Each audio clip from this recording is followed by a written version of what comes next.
আসসালামু আলাইকুম, স্বাগত জানাচ্ছি RTV দুপুরের সংবাদে। আপনাদের সঙ্গে আছি আমি ফারিয়া শারমিন। কর্মকর্তাদের সহায়তায় সরকারি কর্ম কমিশন PSCর প্রশ্ন পেতেন গাড়ি চালক আবেদ আলী। চাকরি হারানোর পরও নিয়মিত প্রশ্ন আসত তার হাতে। এরপর বাবা ছেলে মিলে মোটা অঙ্কের বিনিময়ে তা তুলে দিতেন আগ্রহীদের কাছে। সাবেক শিক্ষা সচিব নজরুল ইসলাম খান বলেন, অফিসের মধ্যেই বড় সিন্ডিকেট আছে, যা ভাঙতে হবে। প্রশ্ন ফাঁসের ঘটনায় কর্তা ব্যক্তিদেরও বিচারের আওতায় আনার দাবি টিআইবির। সাদিয়া কানি জানাচ্ছেন এরই বিস্তারিত। আবেদ আলী সব কাজেই যেন তার অনিয়ম। ১৯৯৭ সালে ভুয়া ঠিকানা ব্যবহার করে PSCতে গাড়ি চালকের চাকরি নেন। ৫ বছরের মধ্যেই জড়িয়ে পড়েন প্রশ্ন ফাঁস চক্রে। প্রশ্ন ফাঁসের প্রমাণ পেয়ে ২০১৪ সালে তাকে চাকরিচ্যুত করা হয়। তারপরও PSCর ভেতরে থাকা সিন্ডিকেটের মাধ্যমে প্রশ্ন ফাঁস করে যাচ্ছিলেন তিনি। উপপরিচালক জাহাঙ্গীর আলম ও আবু জাফরের সহায়তায় আরও ২ সহকারী পরিচালকের হাত ঘুরে প্রশ্ন যেত আবেদ আলীর কাছে। এসব তথ্য এখন আইন শৃঙ্খলা বাহিনীর হাতে। এই চক্রে যুক্ত হন আবেদ আলীর পুত্র সৈয়দ সোহানুর রহমান সিয়ামও। ফাঁস হওয়া প্রশ্ন বিক্রির দায়িত্ব ছিল তার। গেল ৫ জুলাই রেলওয়ের উপসহকারী প্রকৌশলী পদের নিয়োগ পরীক্ষার প্রশ্নও এই চক্রটি ফাঁস করে। জড়িত ১৭ জনকে CID গ্রেপ্তারের পর বেরিয়ে আসে থলের বেড়াল। তারপরও PSCর চেয়ারম্যানের দাবি, যে পদ্ধতিতে প্রশ্নপত্র পাঠানো হয় তাতে ফাঁস করার সুযোগ খুব কম। বোর্ডের প্রশ্নের অনুরূপ প্রশ্ন করে একটা চক্র এটাকে বোর্ডের প্রশ্ন বলে বিক্রি করে দিয়ে টাকা কামাচ্ছে। সেটাও বিবেচনা আনতে হবে যে এখানে সেরকম কিছু হয়েছে কিনা।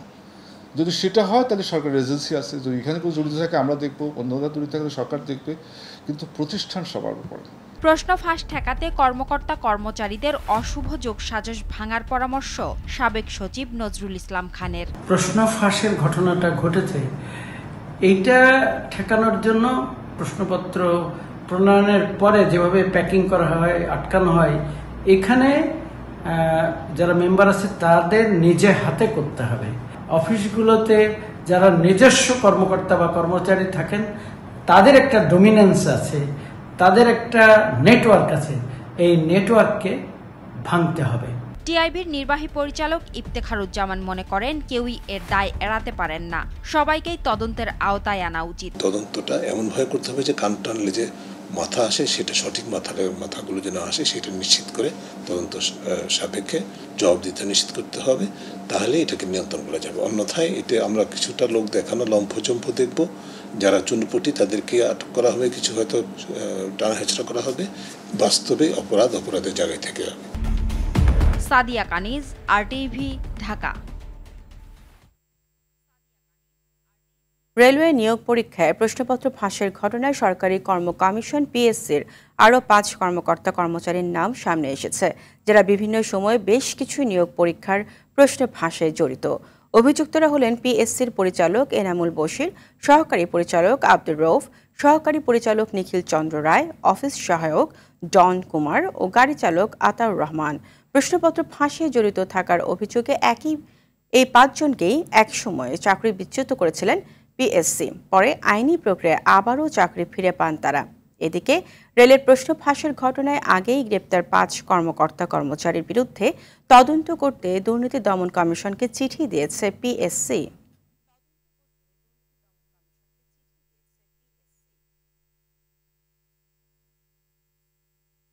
প্রধান বিচারপতি ওবায়দুল হাসান বলেছেন, কোটা আন্দোলনকারী শিক্ষার্থীরা নির্বাহী বিভাগের কথা কেন বলছে, তাদের জন্য আদালতের দরজা খোলা আছে। দুর্নীতি সংক্রান্ত এক মামলার শুনানিতে এ মন্তব্য করেন তিনি। গতকাল কোটা পুনর্বহাল বিষয়ক হাইকোর্টের রায়ের ওপর ৪ সপ্তাহের স্থিতাবস্থা জারি করেন আপিল বিভাগ। একই সঙ্গে আন্দোলনরত শিক্ষার্থীদের ক্লাসে ফিরে পড়াশোনায় মনোযোগী হওয়ারও আহ্বান জানান প্রধান বিচারপতি।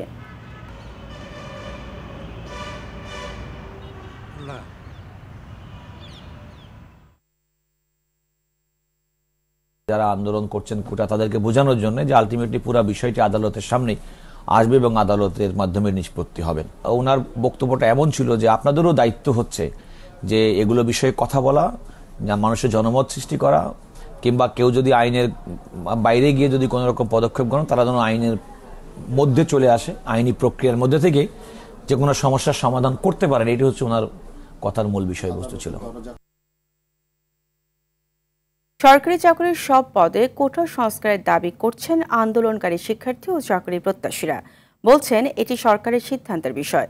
2018 সালের কোটা সংস্কারের আন্দোলনের দাবি ছিল মূলত প্রথম ও দ্বিতীয় শ্রেণীর চাকরিতে কোটা সংস্কার। এবার আন্দোলনকারীরা সব গ্রেডে কোটা সংস্কারের দাবি করছেন। দাবি আদায়ে আজ আবারও সারা দেশে বাংলা ব্লকেট কর্মসূচি পালন করবেন শিক্ষার্থীরা। বিকেল 3:30 থেকে এই কর্মসূচি শুরু হবে। শিক্ষার্থীদের অবরোধে বুধবার সারা দেশে কার্যত অচল হয়ে পড়ে সড়ক, মহাসড়ক ও রেলপথ।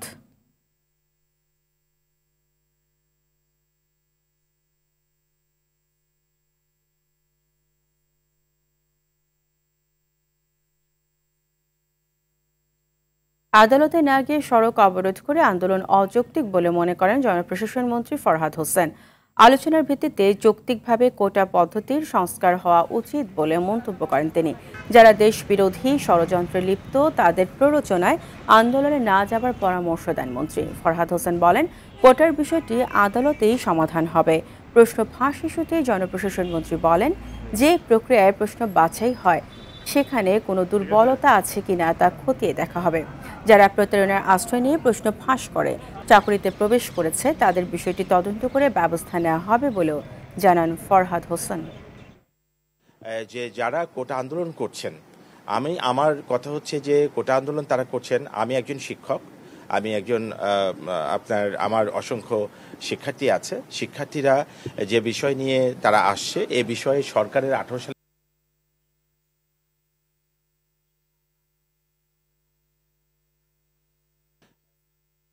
কোটা বিরোধী আন্দোলনকারীদের পাশে রয়েছেন প্রধানমন্ত্রী। টেনে হিচড়ে আন্দোলন দীর্ঘায়িত না করতে শিক্ষার্থীদের প্রতি আহ্বান জানিয়েছে কেন্দ্রীয় ছাত্রলীগ।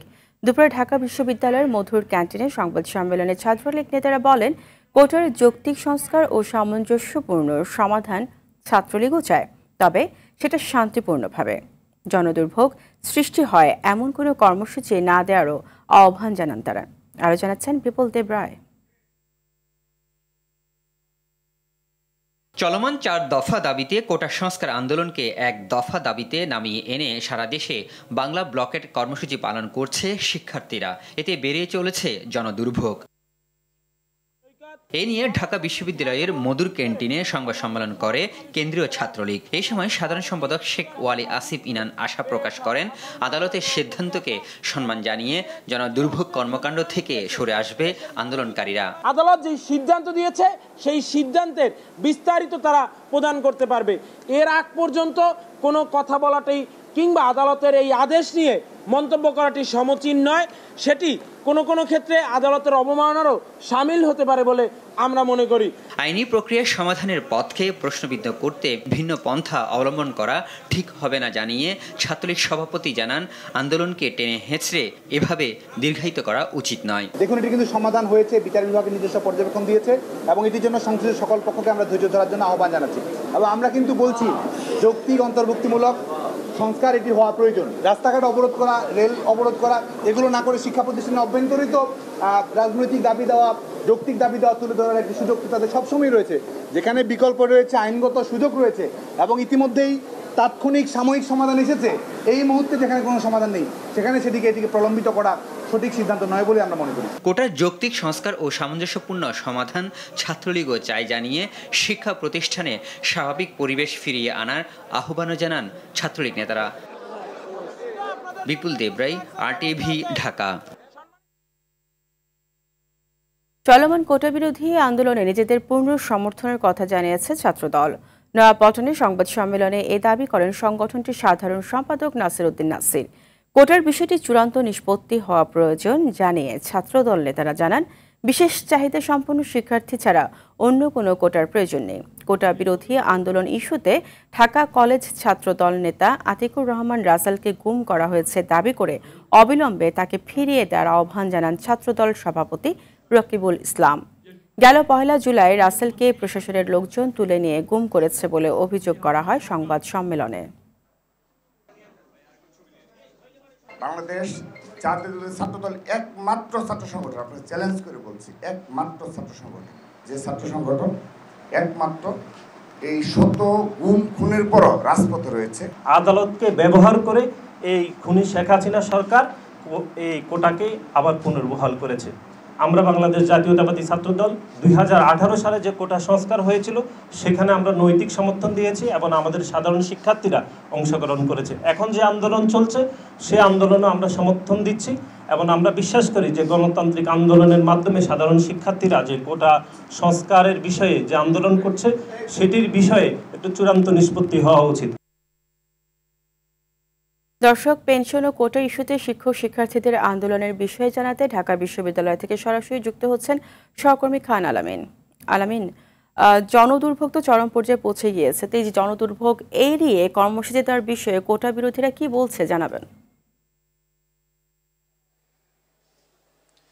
যদি একটু বলে রাখি যে কোটা বিরোধীদের আজকের যে কর্মসূচি সেটি হচ্ছে বিকেল 3:30 থেকে শুরু হবে। এখন পর্যন্ত তারা কিন্তু জড়ো হয়নি।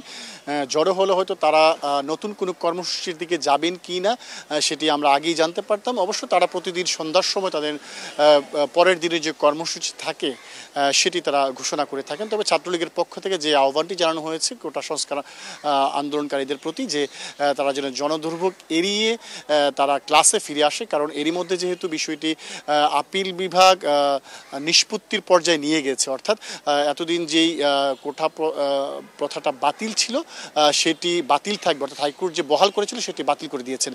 তো সেই জায়গা থেকে আদালতের রায়ের প্রতি সম্মান দেখিয়ে তাদের আন্দোলন থেকে সরে আসা এবং পাশাপাশি তাদের যদি কোনো মতামত থাকে সেটি আদালতের কাছে তুলে ধরা এবং নির্বাহী বিভাগের কাছেও প্রয়োজনে তাদের যে প্রস্তাবগুলো আছে সেগুলো তুলে ধরার আহ্বান ছাত্রলীগের পক্ষ থেকে কোটা সংস্কার আন্দোলনকারীদের প্রতি জানানো হয়েছে। তবে আজকে বিকেলবেলা তাদের কাছ থেকে হয়তো তাদের যে কর্মসূচি সেটি জানা যাবে। আর পাশাপাশি আমরা দেখছি যে বিশ্ববিদ্যালয়ের শিক্ষকরা, বিশ্ববিদ্যালয়ের কর্মকর্তা কর্মচারীরা আন্দোলন করে যাচ্ছেন প্রত্যয় যে পেনশন স্কিম রয়েছে সেই স্কিম বাতিলের দাবিতে। আজকেও ঢাকা বিশ্ববিদ্যালয়ের কলাভবনের প্রধান ফটকে ঢাকা বিশ্ববিদ্যালয়ের শিক্ষক সমিতি এবং বাংলাদেশ বিশ্ববিদ্যালয়ের শিক্ষক সমিতি ফেডারেশনের পক্ষ থেকে 1 ঘন্টার কর্মসূচি পালন করা হয়েছে। সেখানে তারা নানান দাবি দেওয়ার কথা এবং এই যে প্রত্যেক স্কিমে তারা কেন যেতে চান না সে ধরনের যুক্তিগুলো তারা তুলে ধরেছেন এবং তারা বলছেন যে সরকারের পক্ষ থেকে এখন পর্যন্ত কেউ তাদের সাথে আনুষ্ঠানিকভাবে যোগাযোগ করেননি এই বিষয়টি সুরাহা করার জন্য। তবে অনানুষ্ঠানিকভাবে তাদের সাথে অনেকেরই সরকারের বিভিন্ন পর্যায়ের মন্ত্রী সচিব অনেকের সাথে কথা হয়েছে, কিন্তু যতক্ষণ পর্যন্ত আনুষ্ঠানিক কোনো রূপ কাঠামো না দাঁড়াচ্ছে ততক্ষণ পর্যন্ত আসলে তারা কি করবেন সেই বিষয়টি তারা এখনও জানেন না। তবে তারা বলছেন যে যদি দ্রুতই সরকারের পক্ষ থেকে সাড়া দেওয়া না হয় তাহলে তারা আন্দোলনের নতুন কোনো ফরম্যাট হয়তো তারা খুঁজে বের করবেন যাতে সরকার বাধ্য হয় তাদের সাথে আলোচনায় বসতে এবং প্রত্যেক স্কিম বাতিল করতে। ফারিয়া, আমার কাছে থাকা সবশেষ তথ্য ছিল এই। আপনাকে ধন্যবাদ। চাকরিতে কোটা প্রথার সংস্কারের দাবি জানিয়ে সংবাদ সম্মেলন করেছেন রাজশাহী বিশ্ববিদ্যালয়ের শিক্ষার্থীরা। সকালে ক্যাম্পাসের পরিবহন মার্কেট চত্বরে সংবাদ সম্মেলন করেন তারা। এই সময় সরকারি চাকরির সব গ্রেডে কোটা প্রথা সংস্কার করে নির্বাহী আদেশে প্রজ্ঞাপন জারি করার দাবি জানান বক্তারা। দাবি বাস্তবায়ন না হলে কঠোর আন্দোলনে নামার হুঁশিয়ারি দেন শিক্ষার্থীরা। সংবাদ সম্মেলনে রাজশাহী প্রকৌশল ও প্রযুক্তি বিশ্ববিদ্যালয় এবং রাজশাহী মেডিকেল কলেজের শিক্ষার্থীদের প্রতিনিধি দল একাত্মতা জানায়। তাহলে তাদের সাথে একসাথে সমন্বয় করা জরুরি। ফলে সারা শিক্ষার্থীদের অধিকার নিশ্চিত হয় এবং আইনগত জটিলতা নিরসন হয় ততদিন পর্যন্ত বিভিন্ন আঙ্গিকে সারা দেশের সাথে সমন্বয় করে আমাদের আন্দোলন চলবে। এবং আজকে আমাদের সংবাদ সম্মেলনের মাধ্যমে এটাই জানানোর উদ্দেশ্য যে আমরা থামছি না, আমাদের আন্দোলন চলবে। এদিকে প্রত্যয় পেনশন স্কিম বাতিলের দাবিতে সর্বাত্মক কর্মবিরতি পালন করছেন দেশের বিভিন্ন পাবলিক বিশ্ববিদ্যালয়ের শিক্ষক ও কর্মকর্তা কর্মচারীরা। ঢাকা বিশ্ববিদ্যালয়ের কলা ভবনে অবস্থান নিয়ে নিজেদের দাবির কথা তুলে ধরেছেন শিক্ষকরা। তাদের আশা, দাবি নিয়ে শিগগিরই সরকারের সঙ্গে আনুষ্ঠানিক আলোচনা হবে। সর্বজনীন পেনশন প্রত্যয় স্কিম নিয়ে প্রজ্ঞাপন বাতিল সহ 3 দফা দাবিতে 1 জুলাই থেকে শিক্ষক ও কর্মকর্তা কর্মচারীরা আলাদা ব্যানারে সর্বাত্মক কর্মবিরতি পালন করছেন। কর্মসূচির কারণে তালা ঝুলছে শ্রেণীকক্ষ ও অফিসে। এতে স্থবির হয়ে পড়েছে দেশের উচ্চ শিক্ষা কার্যক্রম। আপনারা নিজেরা মন গড়া একটা স্কিম চালু করে দিয়ে আজকে শিক্ষার্থীদেরকে আমরা ক্লাসে আনতে পারছি না। আমরা আমাদের আত্মমর্যাদার জন্য আমরা আজকে লড়াই করছি। তো সুতরাং আমরা ঐক্যবদ্ধ আছি, সবগুলো বিশ্ববিদ্যালয় আমরা ঐক্যবদ্ধ থাকবো। আমাদের দাবি আদায় না হওয়া পর্যন্ত আমরা আমাদের কর্মসূচি চালিয়ে যাব। রাস্তা বন্ধ করে কোটা বিরোধী আন্দোলন করলে আইন অনুযায়ী ব্যবস্থা নেবে ঢাকা মেট্রোপলিটন পুলিশ। জনগণের চলাচল নির্বিঘ্ন রাখতে আজ পুলিশ কঠোর অবস্থানে যাবে বলেও হুঁশিয়ারি দিয়েছেন ডিএমপির অতিরিক্ত কমিশনার ডক্টর মোহাম্মদ মহিউদ্দিন। দুপুরে মিন্টু রোডের ডিএমপি মিডিয়া সেন্টারের সমসাময়িক গুরুত্বপূর্ণ ইস্যু ও আইন শৃঙ্খলা পরিস্থিতি নিয়ে এক সংবাদ সম্মেলনে এই কথা জানান তিনি।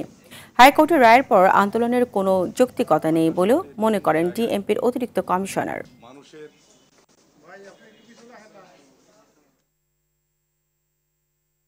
সম্মানিত মহানগরবাসীর নিরাপত্তা এবং কনস্টিটিউশনের 36 অনুযায়ী ফ্রিডম অফ মুভমেন্ট সেটি এনশিওর করতে আমরা বাধ্য। কাজেই আমরা আশা করি যে আমাদের এই যে আবেদন আমাদের দেশের সর্বোচ্চ আদালতের নির্দেশনা এবং যেটি স্টুডেন্টদের পক্ষে আছে বলেই আমি মনে করি, যারা এই আন্দোলন করছে তাদের পক্ষে আছেই এই মুহূর্তে। কাজেই যেহেতু কোনো যৌক্তিকতা নাই, তাদেরকে অনুরোধ করছি যে তারা যেন এ ধরনের আর কোনো কর্মসূচি কন্টিনিউ না করে এবং সেক্ষেত্রে তাদের প্রতি আমাদের সকল প্রকারের আমাদের সহযোগিতা, তাদের প্রতি যে স্টুডেন্টদের প্রতি যে আমাদের ভালোবাসা সেটি অব্যাহত থাকবে। 3 দিনের দ্বিপক্ষীয় সফর শেষে বেইজিং থেকে ঢাকা ফিরেছেন প্রধানমন্ত্রী শেখ হাসিনা। প্রধানমন্ত্রীদের সফর সঙ্গীদের বহনকারী বিমান বাংলাদেশ এয়ারলাইন্সের বিশেষ ফ্লাইট বুধবার রাত 12:30টায় ঢাকার হযরত শাহজালাল আন্তর্জাতিক বিমানবন্দরে অবতরণ করে। বেইজিংয়ে প্রধানমন্ত্রী 8 থেকে 10 জুলাই পর্যন্ত অবস্থানকালে চীনের প্রেসিডেন্ট শি জিনপিং এর সঙ্গে দ্বিপক্ষীয় বৈঠক করেন। এছাড়াও প্রধানমন্ত্রী লি কিয়াং এর সঙ্গে প্রতিনিধি পর্যায়ের দ্বিপক্ষীয় বৈঠক সহ বিভিন্ন অনুষ্ঠানে যোগ দেন। সফরের শেষ দিনে 10 জুলাই বেইজিংয়ের great hall of the people বাংলাদেশের প্রধানমন্ত্রী ও চীনের প্রধানমন্ত্রীর মধ্যে প্রতিনিধি পর্যায়ের দ্বিপক্ষীয় বৈঠকের পর দু দেশের 21টি দলিলে সই করে এবং 7টি প্রকল্পের ঘোষণা দেয়।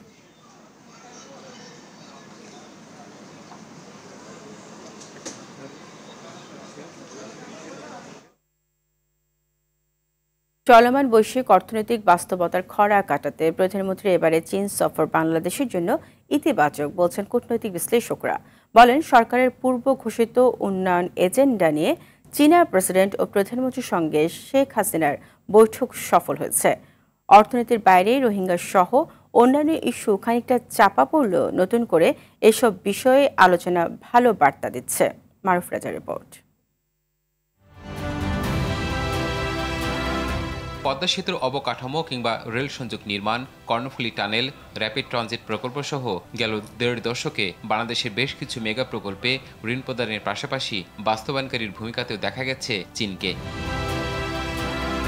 সেই হিসেবে চীনের সঙ্গে বাংলাদেশের সম্পর্কের একটি বড় জায়গা নিয়ে আছে অর্থনৈতিক সহযোগিতা। আমদানি রপ্তানির প্রশ্নে অসামঞ্জস্য দেখা গেলেও চীনের অর্থনৈতিক সহযোগিতায় অর্থের খরা কাটিয়ে এগিয়ে চলছে বাংলাদেশ।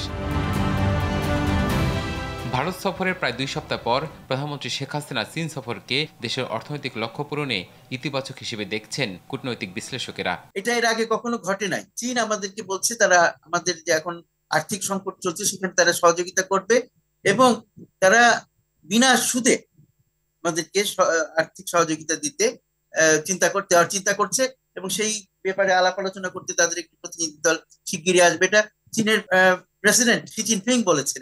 আমরা যেহেতু একটা অর্থনৈতিক অবস্থা থেকে আরেকটা অর্থনৈতিক অবস্থা উন্নয়নের দিকে যাচ্ছি, সেক্ষেত্রে চীনের কাছ থেকে বিনিয়োগ বলেন, প্রযুক্তি বলেন, দক্ষতা বলেন, এগুলো আমরা পাওয়ার তো প্রত্যাশা করতেই পারি এবং আমার ধারণা এই ধরনের বড় ভিজিটে সেগুলো নিয়েই আলাপ আলোচনা হয়। চীনের সঙ্গে সমঝোতা সইয়ের বিষয়গুলোর বেশিরভাগ আগামীর উন্নয়নের ইঙ্গিত দেয়, যা এই মুহূর্তে বাংলাদেশের জন্য গুরুত্বপূর্ণ বলে মনে করেন তারা। আমাদের দুই দেশের মধ্যে যে রাজনৈতিক সম্পর্ক সেটাও কিন্তু উন্নয়নের একটি অংশ। সেটা যদি এক ধাপ বাড়ে তাহলে সেটা তো উন্নয়নই হলো। তাইলে একই কথা বিভিন্নভাবে বলা যায়। সুতরাং উন্নয়ন কিন্তু এই উন্নয়নের যে মাত্রা আমরা দেখছি সেটা সর্বব্যাপী। বাস্তব অর্থে কতটা পান বা পরিমাণ হিসাবের চাইতেও এই যে দুই সরকার প্রধানের মধ্যে আলাপ আলোচনা, বিশ্বাস, আস্থা, এটাও কিন্তু একটা উপাদান, এটাও কিন্তু একটা ভ্যালু আছে। বর্তমান বাস্তবতায় অর্থনীতির বাইরে রোহিঙ্গা সমস্যা সমাধানে চীনের ভূমিকা রাখাটা অনেকটা চ্যালেঞ্জিং, কারণ মিয়ানমারের চলমান অভ্যন্তরীণ দ্বন্দ্ব। এরপরেও চীনের সঙ্গে এ বিষয়ে আলাপ তোলা আর তাদের আশ্বাসে ভরসা রাখতে পারে বাংলাদেশ, মত কূটনৈতিক বিশ্লেষকদের। এই অবস্থায় আপনি ওখানে রিপেট্রিশনের তো সুযোগটাই বা কোথায়? তবে যখনই সুযোগ হয় তখনই চীনারা আমাদেরকে সহযোগিতা করবে। এই আহ্বান মাননীয় প্রধানমন্ত্রীও করেছেন, আমার ধারণা চীনারাও সে ব্যাপারে সক্রিয় থাকবে। মারফ্রেজা, RTV, ঢাকা। ভারী বৃষ্টিতে কক্সবাজারে পাহাড় ধসে শিশুসহ 2 জনের মৃত্যু হয়েছে। ভোরে শহরের শিকদারপাড়া ও পূর্ব প্যালানকাটা এলাকায় এই ঘটনা ঘটে। নিহতরা হলেন কক্সবাজার শহরের শিকদারপাড়া এলাকার সাইফুলের ছেলে মোহাম্মদ হাসান ও পূর্ব প্যালানকাটা এলাকার মোহাম্মদ করিমের স্ত্রী জমিলা বেগম। পুলিশ জানায় সকালে ঘুম থেকে উঠে নাস্তা খাওয়ার প্রস্তুতি নিচ্ছিল পরিবারের সবাই। এ সময় পাহাড়ের মাটি ধসে পড়লে তাতে চাপা পড়ে নিহত হন জমিলা। এছাড়া শহরের শিকদারপাড়া এলাকায় নিহত হয় শিশু মোহাম্মদ হাসান। তাদের মরদেহ উদ্ধার করা হয়েছে বলে জানান সদর থানার ওসি।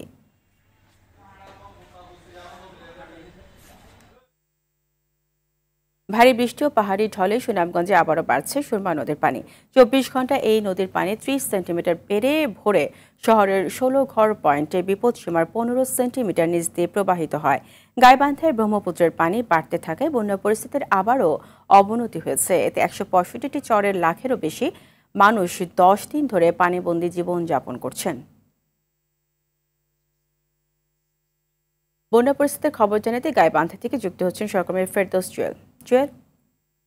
গাইবান্ধায় নতুন করে কোন কোন এলাকা প্লাবিত হয়েছে, পরিস্থিতি মোকাবেলায় প্রশাসন কতটা তৎপর জানাবেন?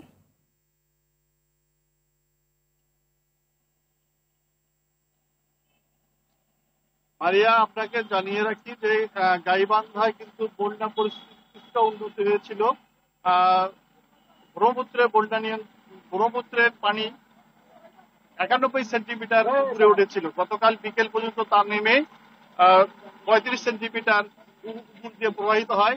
কিন্তু আজ সকালে এই দুপুর 12টায় আজ সকালের পর থেকে দ্রুত হারে পানি বাড়তে থাকে এবং এই 24 ঘন্টায় ব্রহ্মপুত্রের পানি 35 থেকে 42 সেন্টিমিটার উপর দিয়ে প্রবাহিত হচ্ছে।